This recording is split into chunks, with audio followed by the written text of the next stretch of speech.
పునరుద్ధానుడు, మరణమును జయించిన దేవుడు, మరణపు ముళ్ళు విరిచిన దేవుడైన యేసుక్రీస్తు నామమున అందరికీ వందనాలండి. దేవునికి స్తోత్రాలు. పడిపోయిన వాటిని పడగొట్టే గొప్ప దేవుడు, పాడైన జీవితాలను బాగు చేసే దేవుడు, మారాను మధురంగా మార్చే యేసుక్రీస్తు ప్రభువు మన బ్రతుకులలో మరొక నూతన దినమును అనుగ్రహించినందుకు సమస్త మహిమ ఘనత ప్రభావములు యేసుక్రీస్తు ప్రభువుకే చెల్లునుగాక.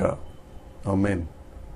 ఆ గొప్ప దేవుడు ఈ పునరుద్ధాన దినము కొరకు మనకు అనుగ్రహించిన కృపావార్త దేవుని యొక్క వాగ్దానము.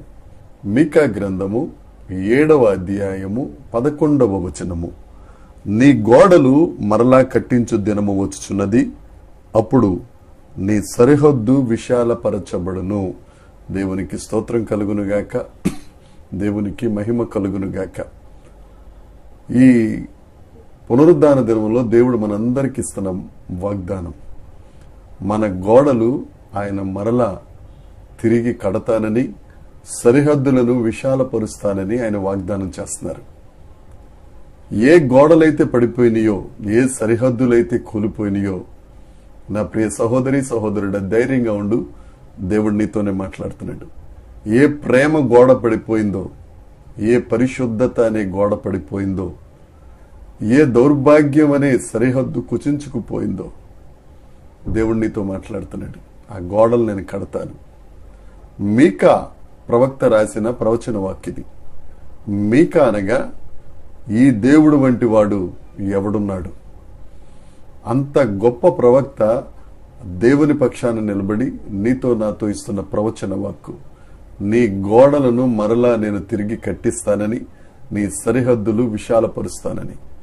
మీకా గ్రంథం అంతా ఉన్న సారాంశం ఏంటంటే, మీరు దేవునికి లోబడి ఉన్న ఎడల, దేవుణ్ణి ప్రేమించిన ఎడల, దేవుని యందు భయభక్తులు కలిగి ఉన్న ఎడల ఆయన మిమ్మలను ఆశీర్వదిస్తారని ఆ మీకా గ్రంథంలో సారాంశం.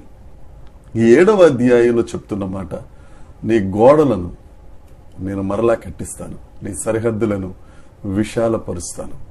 మనందరికీ తెలిసిందే, మన ఉన్న ప్రాంతాలలో పాత వాటిని కూల్చేస్తాము, కొత్త వాటిని కడతామనే నినాదాలు చాలా ఎక్కువ వినపడతా ఉంటాయి.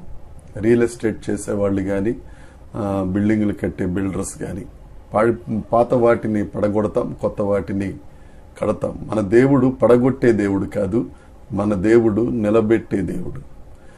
మన బ్రతుకులు ఎంత పాడైపోయినా ఆ గాయపడిన హస్తాలకు అప్పచెప్తే వాటిని సర్వాంగ సుందరంగా మార్చగలిగిన అత్యంత సుందరుడైన దేవుడు యేసుక్రీస్తు ప్రభు.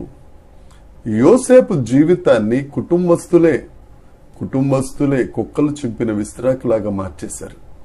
కానీ దేవుడు ఒక రాజుగా ఆయనను నిలబెట్టారు.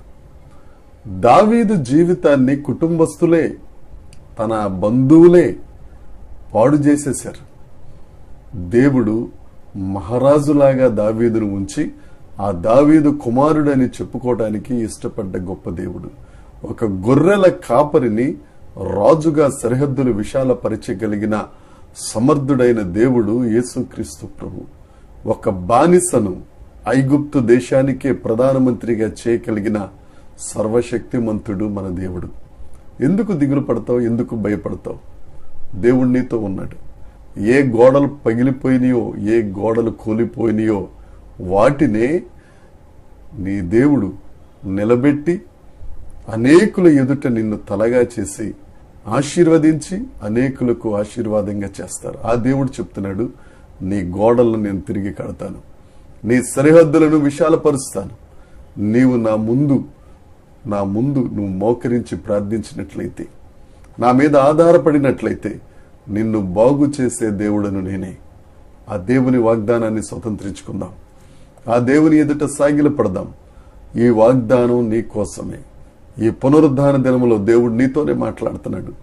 దేవుని ఆలయానికి వెళ్ళు, పడిపోయిన వాటిని బాగు చేసే దేవుడు, నీ సరిహద్దులను విశాలపరిచే దేవుడు, సియోన్లో నుండి దిగి వచ్చి నిన్ను ఆశీర్వదించునుగాక. దేవుని కృప మనందరికీ తోడై ఉండునుగాక. Amen, amen, amen.